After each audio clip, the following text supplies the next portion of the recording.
થશે અને તેની આખી જે પ્રોસેસ છે તે કેવી રીતે કરવામાં આવશે, આખરે તેમાં કયા સુધારાઓ છે તે કરવામાં આવ્યા છે તે ગ્રાફિક્સના માધ્યમથી સમજવાનો આપણે પ્રયત્ન કરીશું। સૌથી પહેલા તો પેપર લીક વિવાદ પછી સરકાર આખરે હવે એક્શન મોડમાં આવી। નીટ યુજી પેપર લીક બાદ પરીક્ષા પ્રણાલીને કડક કરવા માટે આ મોટું અને મહત્વપૂર્ણ પગલું છે તે કેન્દ્ર સરકાર તરફથી ભરવામાં આવી રહ્યું છે। જાહેર પરીક્ષા સુધારો બિલ 2026 લોકસભામાં રજૂ કરી દેવામાં આવ્યું છે, એટલે કે જાહેર પરીક્ષામાં જે પણ નવા જે સુધારાઓ છે તે કરી દેવામાં આવ્યા છે એ બિલ છે તે લોકસભામાં રજૂ કરવામાં આવ્યું છે। નવા સુધારાઓ પરીક્ષા માફિયાઓ સામે વધુના વધુ કડક કાર્યવાહી છે તે કરશે, એટલે કે આ નીતિગત સુધારાઓ છે તે હવે કરવામાં આવ્યા છે। ફાસ્ટ ટ્રેક કોર્ટ, સમયસર તપાસ, ભારે દંડ, કડક સજા સહિત અનેક જોગવાઈઓ છે તે આ નવા કાયદામાં અને સુધારામાં છે તે કરવામાં આવી રહી છે। અનેક નવી જોગવાઈઓ છે તે આ નવા સુધારામાં એડ કરવામાં આવી રહી છે। પેપર લીક વિરોધી આ કાયદો 2024માં એ પહેલો રાષ્ટ્રીય પેપર લીક વિરોધી કાયદો છે તે ઘડવામાં આવ્યો હતો સરકાર દ્વારા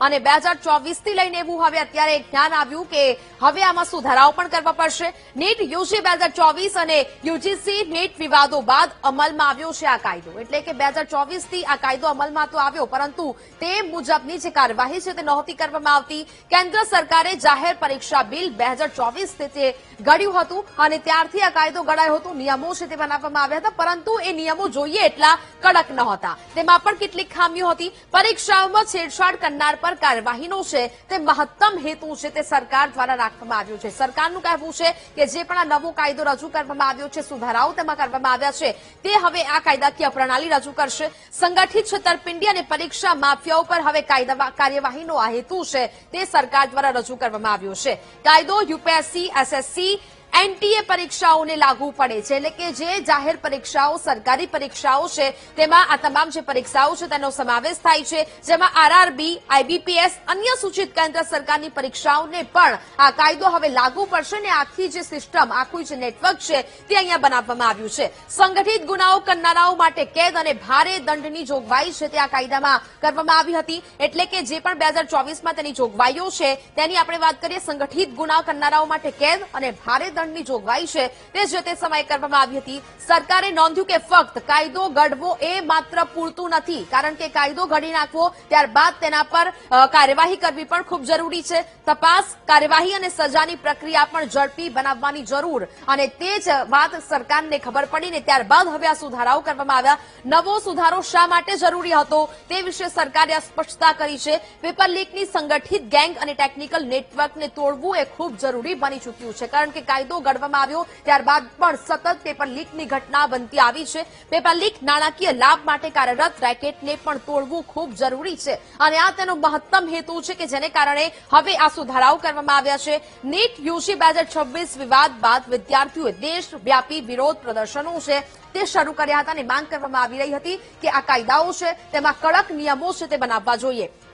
નવો સુધારો એટલા માટે પણ જરૂરી હતો કારણ કે જંતર મંતર પર જે પ્રકારે ધરણા પ્રદર્શન કરવામાં આવ્યા અને વિવિધ જગ્યાઓ પર, વિવિધ રાજ્યોમાં તે પ્રકારના વિરોધ પ્રદર્શનો છે તે જોવા મળ્યા। સંસદ તરફ કૂચ છે તે કરવામાં આવી રહી હતી ને જેને કારણે સરકાર પર આ પ્રેશર છે તે બનાવવામાં આવ્યું। પરીક્ષા પ્રણાલીમાં સુધારાની માંગણીઓ પર જોર છે તે યુવાઓએ પકડ્યું હતું અને તેને કારણે હવે આ કાયદામાં ફેરફારો છે તે કરવામાં આવ્યા છે, સુધારાઓ કરવામાં આવ્યા છે। હવે વાત કરીએ આ બિલ છે તે કેવી રીતે લોકસભા સુધી પહોંચ્યું। પ્રધાનમંત્રી નરેન્દ્ર મોદીએ પરીક્ષા પ્રણાલીને મજબૂત બનાવવાનું આહવાન કર્યું હતું ને એક વિડીયોના માધ્યમથી તેમને યુવાનોને પ્રોત્સાહિત કર્યા હતા અને કહ્યું હતું કે હવે આવા માફિયાઓ વિરુદ્ધ કડક કાર્યવાહી થશે। ફાસ્ટ ટ્રેક કોર્ટ સહિત કડક કાયદાકીય માળખાઓનો સંકેત પણ એ વિડીયોના માધ્યમથી છે તે લોકો સુધી પહોંચાડવામાં આવ્યો હતો। કેન્દ્રીય મંત્રીમંડળે હવે આ સુધારા બિલને મંજૂરી આપી દીધી છે। આ લોકસભામાં જે બિલ રજૂ કરવામાં આવ્યું કેન્દ્રીય મંત્રીમંડળ દ્વારા મંજૂરી આપવામાં આવી છે। આખરે લોકસભામાં આ બિલ છે તે રજૂ કરી દેવામાં આવ્યું છે અને હવે રાષ્ટ્રપતિની જે મંજૂરી છે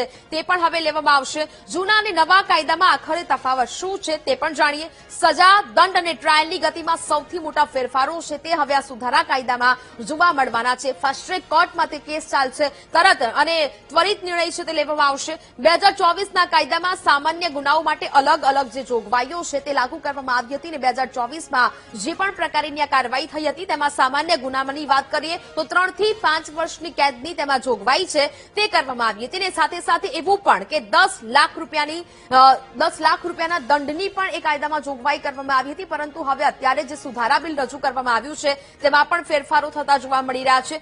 જૂના બિલની વાત કરીએ તો સંગઠિત ગુનાઓ માટે 5 થી 10 વર્ષની કેદની જે જોગવાઈ છે તે જૂના કાયદામાં જોવા મળી રહી હતી. ઓછામાં ઓછા 1 કરોડ રૂપિયાના દંડની સજાની જોગવાઈ જૂના કાયદામાં કરવામાં આવી હતી, પરંતુ હવે સુધારા બિલ છે તે રજૂ કરવામાં આવ્યું છે. સુધારા બિલમાં હવે ગંભીર કેસ માટે લઘુત્તમ સજા વધુ કડક બનવાની જે દરખાસ્ત છે તે કરવામાં આવી છે અને તે દરખાસ્ત હવે લોકસભા સુધી પહોંચી ચૂકી છે.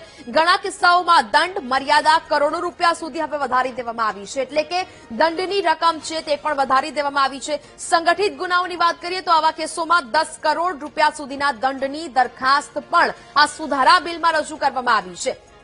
તપાસ અને ટ્રાયલ હવે સમયબદ્ધ પૂર્ણ થશે, એટલે કે જૂના કાયદામાં તપાસ પૂર્ણ અને કોર્ટના ચુકાદા માટે કોઈ પણ નિશ્ચિત સમય મર્યાદા છે તે નહોતી સ્પષ્ટ કરવામાં આવી, પરંતુ હવે આ સુધારા બિલમાં તે પણ હવે સ્પષ્ટ કરવામાં આવ્યું છે. નવા સુધારામાં તપાસ અને ન્યાયિક પ્રક્રિયાઓ બંનેને સમયબદ્ધ બનાવવાનો નિર્ણય અને હેતુ છે તે અહીંયા સરકાર દ્વારા સ્પષ્ટ કરવામાં આવ્યો છે. એક ખાસ ટાસ્ક ફોર્સની જે સ્થાપના છે તે પણ અહીંયા કરવામાં આવશે. સુધારા બિલમાં તમામ બાબતો દર્શાવવામાં આવી છે. ફાસ્ટ ટ્રેક કોર્ટમાં કેસોની સુનાવણી પણ કરવામાં આવશે તેવું પણ આ સુધારા બિલમાં રજૂ કરાયું છે, એટલે કે લગભગ 90 દિવસમાં ટ્રાયલ છે તે પૂર્ણ કરવાનું લક્ષ્યાંક પણ સરકાર દ્વારા રજૂ કરવામાં આવ્યો છે. ખાસ સરકારી વકીલોની નિમણૂક અને અપીલોની ઝડપી નિકાલની પણ જોગવાઈ આ સુધારા બિલમાં છે તે કરવામાં આવી છે, એટલે કે તમામ જે આ બાબતો છે તેનો સમાવેશ હવે આ સુધારા બિલમાં કરવામાં આવ્યો. આખું નેટવર્ક કાયદાના દાયરામાં આવશે.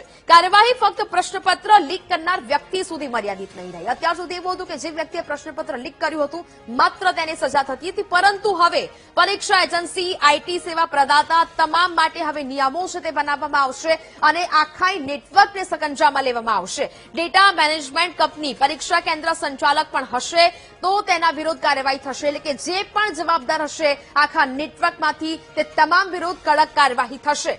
તમામ લોકો સંડોવાયેલા હશે તો ફોજદારી કાર્યવાહી તેમના વિરુદ્ધ પણ કરવામાં આવશે, અને જેમાં આ સુધારા બિલ છે જે રજૂ કરવામાં આવ્યું છે તેમાં તમામ બાબતોની જોગવાઈ છે. હવે સમગ્ર પરીક્ષા પ્રણાલી જવાબદારપૂર્વક રહેવાની છે, એટલે કે જે પણ આ મહત્વપૂર્ણ બાબતોનો ઉલ્લેખ કરવામાં આવ્યો છે. કડક સજા જરૂરી છે, કહેવામાં આવી રહ્યું છે કે કડક કાયદાઓ જ આ પેપર લીક અટકાવશે. કડક સજા જરૂરી છે, પરંતુ ફક્ત કાયદાઓ જ સમસ્યાનો ઉકેલ નહીં લાવી શકે તેવું નિષ્ણાંતો પણ માની રહ્યા છે. સુરક્ષિત પરીક્ષા પ્રણાલી સુનિશ્ચિત કરવા માટે અનેક બાબતો જરૂરી અને મહત્વપૂર્ણ હોવાની વાત પણ નિષ્ણાંતો કરી રહ્યા છે, કારણ કે મજબૂત સાયબર સુરક્ષા અને એન્ક્રિપ્ટેડ પ્રશ્નપત્રો પણ એક ખૂબ જ મહત્વનો ભાગ તેમાં ભજવે છે. ડિજિટલ મોનિટરિંગ, પરીક્ષા કેન્દ્રોનું ઓડિટ, સમયસર નિરીક્ષણ પણ એટલું જ મહત્વપૂર્ણ બાબત છે, અને ત્યારે જ આ પેપર લીકની જે ઘટનાઓ છે તે અટકશે.